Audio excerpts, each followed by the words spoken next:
Non ne ho, non ne ho, non ne ho altre sigarette da darti mentre mi parli di niente. Non lo so, non lo so, non lo so cosa devo dire a te che vuoi solo fuggire via di qua.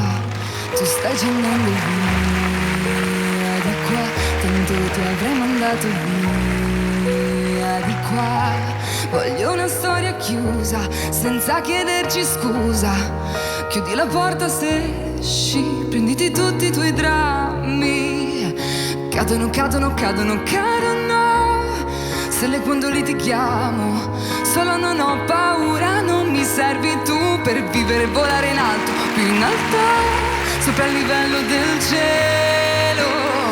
Ci cadono addosso, ci cadono addosso, cadono. Ci cadono addosso, ci cadono addosso, cadono. Non ne ho, non ne ho, non ne ho altre sigarette.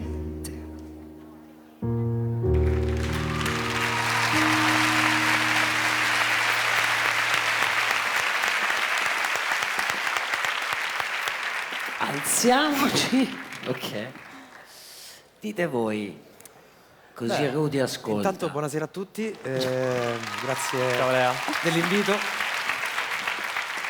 Beh, devo dire che c'era molta tensione, quasi la Bel sentivo pathos, io addosso, sì, quasi sì. mi sono agitato un pochino, ecco. Sei bravissima. Hai una voce molto bella. Mi piace l'interpretazione che hai dato al brano. E trovo che rispetto alla chiave con cui sei nato abbia acquistato intimità. Era scritto, diciamo, con un mood un po' più, no? Giocoso, diciamo. Giocoso, ecco. Invece c'è un bel pathos, una bella intimità e È bello il piano e voce, già abbiamo un paio di idee che magari lo portano un po' più in là, però molto bene. L'unico, guarda, forse l'unico consiglio, perché critiche non ne ho, l'unico consiglio che mi sento di darti è di dosare un po' quel pathos.